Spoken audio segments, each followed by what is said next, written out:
everyone, welcome to SALT. We are in Grapevine, Texas. We're at the Heritage Botanical Gardens at the moment, but Grapevine is supposed to be, it's heralded as the Christmas capital of Texas. So just to show you how Christmassy Grapevine really is, here's a short little video that Aspen and I took as we walked around Grapevine today.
Okay, so that was kind of cool, but yeah, it was it's a little town, Christmassy, kitschy kind of. They had some fun stuff, but anyway, we decided to stop by while we were still out and about here in the Heritage Gardens. It's not too far from downtown Grapevine, and do a SALT out about on location. Yes, because it's actually 80 degrees it is out today. 80 degrees in the Christmas capital of Texas, which I guess shouldn't be surprising, but yeah. Well, yeah, it just shouldn't be this warm this time of year. Yeah. It's never this warm this time of year.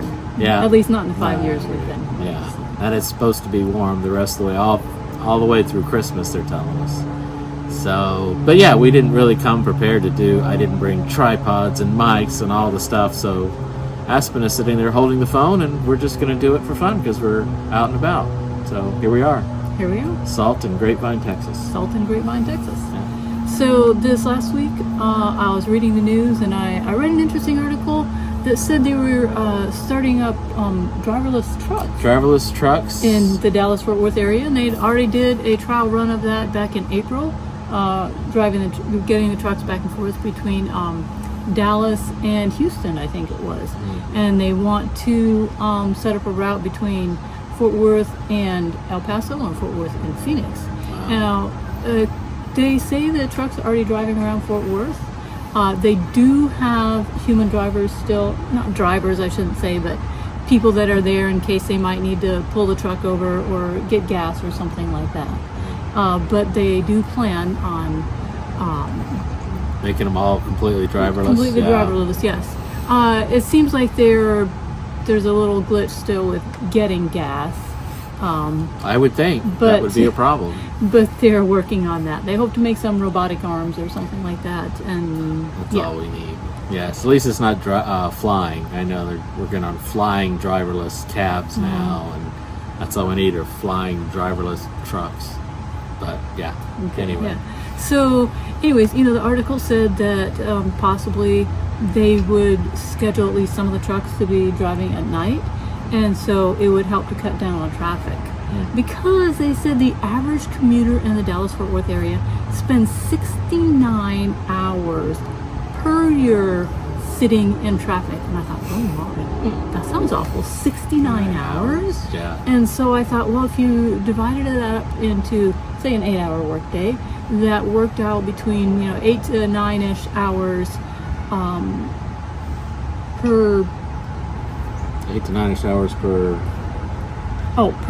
8 to 9 8-hour days in a year sitting in traffic. Okay. So that's nearly 2 weeks of a work week sitting in traffic. Oh. And that still sounds terrible, right? If you break it down a little bit further, here's the interesting part. It's about 15 to 16 minutes, 5 days a week for the year. And that sounds like, oh, well, it's really nothing. And if you think about it, while we grumble and complain about those 15 minutes a day of sitting in traffic, there are other ways we waste more than 15-minute time segments a day, and we don't grumble and complain about it. at all. We rather enjoy what we happen to be doing usually that's wasting our time when we choose to do it, of course, obviously.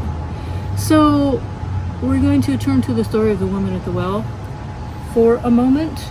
It's found in John 4. Jesus and his disciples have been taking a trek, and they need to stop, take a rest, get some food and water. They stopped at this town named Sychar, and Jesus sat down by the well outside the city, and the disciples went in to town to buy some groceries, and a woman came out from the town to draw some water. Now we're going to just do a little synopsis of this. Jesus says to the woman, "Get me a drink." And basically she says, "Why are you even talking to me?"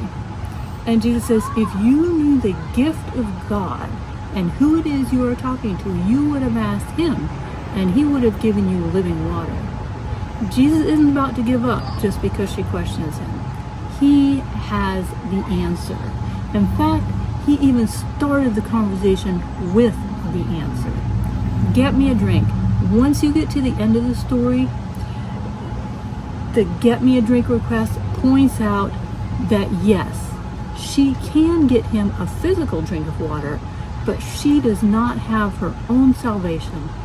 That is a gift from God. Ephesians 2:8, "For it is by grace you have been saved through faith, and this is not from yourselves, it is the gift of God." And I just want to add that time is a gift from God as well. A gift like salvation, in that we can neither buy it or sell it, but we do have the choice what we will do with it. I used to ask some of my classes, what's the most valuable thing you own? And they'd come up with all different stuff. And I'd say, no, it's time, because you only have so much of it. You don't know how much you have. And once you spend it, you can never get it back. Cool. All right, cool. All right, well, if we have time and I feel inclined, I don't know if I can find it, I have a nifty little slideshow. I remember as you were talking, it reminded me that of all the things that we do, like everyday kind of things, and how much over a lifetime you spend doing those, kind of little things like sitting at traffic lights and stuff like that. If I can find that, we'll tag it on here at the end. If not, hope you've had a great Sabbath, and next time you see us, we'll be in Omaha, Nebraska, where it will not be 80 degrees. It will not be 80 degrees, no. A lot colder, but we'll be up there for probably a white Christmas. So have a good week, and we'll see you next time.